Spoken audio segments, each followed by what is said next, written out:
Assalamualaikum warahmatullahi wabarakatuh. Berjumpa lagi dalam mata kuliah pemrograman basis data. Pada pertemuan kali ini, kita akan membahas tentang topik kursor.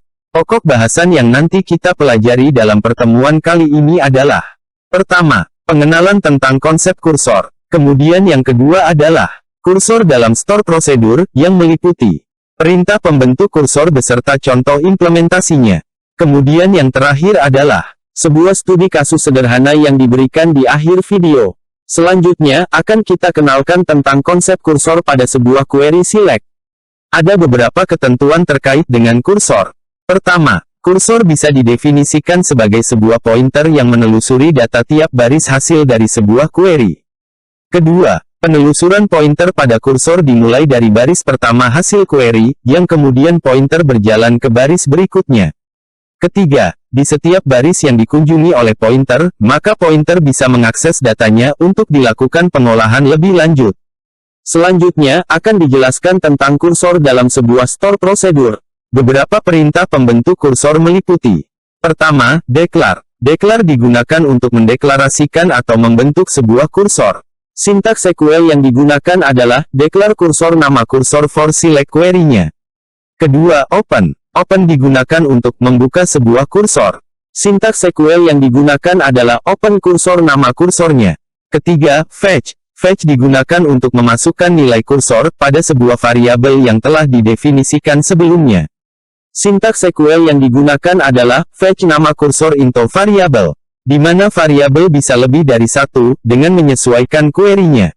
Kemudian, dilanjutkan dengan sebuah kondisi untuk mengecek apakah posisi kursor telah berada pada data baris terakhir. Kemudian, close. Close digunakan untuk menutup sebuah kursor. Sintaks SQL yang digunakan adalah close kursor nama kursornya. Selanjutnya, akan diberikan sebuah contoh kursor dalam store prosedur. Ikuti langkah-langkah berikut. Pertama, buat tabel dengan nama tabel akademik pada database Anda, dengan menjalankan kode create tabel berikut. Kedua, isi data tabel akademik dengan data berikut. Anda boleh stop videonya terlebih dahulu, sebelum ke langkah berikutnya, untuk menyelesaikan pembuatan tabel akademik beserta isinya. Ketiga, buat store prosedur untuk menghitung IPK dari data tabel akademik menggunakan kursor. Berikut adalah kodenya. Anda boleh stop videonya terlebih dahulu, sebelum ke langkah berikutnya, untuk menjalankan kode kursor dalam store prosedur. Keempat, untuk menjalankan store prosedur yang telah dibuat, gunakan kode berikut, call P4, dengan parameter @IPK. Kemudian gunakan query select @IPK untuk mendapatkan hasilnya. Hasil kode yang dijalankan akan memberikan nilai IPK-nya. Selanjutnya akan diberikan tugas guna melatih kemampuan teknik dalam membuat kursor. Implementasikan kode untuk membuat tabel akademik dan store prosedur P4 dari contoh sebelumnya, pada salah satu database yang ada di MySQL Anda.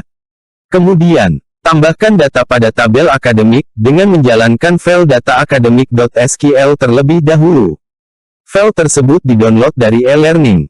Kemudian, modifikasi baris nomor 5 dari store prosedur P4, yang nantinya bisa menghitung IPK sesuai NIM Anda. Setelah itu, jalankan store prosedur tersebut, menggunakan kode seperti pada contoh sebelumnya, untuk mendapatkan hasil IPK Anda.